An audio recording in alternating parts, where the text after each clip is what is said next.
కృష్ణా జిల్లా పెడనలో కూటమి అభ్యర్థి కాగిత కృష్ణప్రసాద్ ప్రచార దూకుడు పెంచారు. అభ్యర్థి సతీమణి కాగిత శిరీష ఆధ్వర్యంలో మోడీ గ్రామంలో గడప గడపకు తిరుగుతూ ఓటర్లతో మమేకమయ్యారు. సంక్షేమమే ధ్యేయంగా కూటమి సూపర్ 6 పథకాలను ప్రజలకు వివరిస్తూ కార్యకర్తలతో ముందుకు సాగారు. ఈ ప్రచారంలో మోడీ గ్రామస్తులతో పాటుగా మండల స్థాయి నాయకులు, కార్యకర్తలు పాల్గొన్నారు. పథకాలన్నీ ఎక్స్ప్లెయిన్ చేయడం జరుగుతుందండి. అండ్ అందులోనూ ఇంకొన్ని మొన్న రిలీజ్ చేశారు చంద్రబాబు నాయుడు గారు. ఎస్సీ, ఎస్టీ, బీసీ, మైనారిటీ కుటుంబాలకి ఎవరికైతే 50 ఏళ్ళు వస్తాయో వాళ్ళందరికీ కూడా పింఛన్కి అర్హులు అని చెప్పారండి.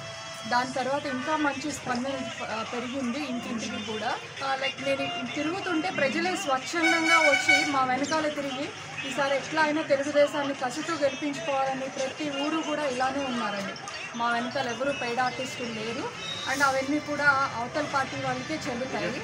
అండ్ ఇంకొకటి ప్రతి ఊర్లో కూడా సాయంత్రం అయ్యేసరికి ఇవాళ జూన్ 4 సాయంత్రం అనేంతలాగా ఉత్సాహంగా తిరుగుతున్నారు ప్రతి కార్యకర్త కూడా.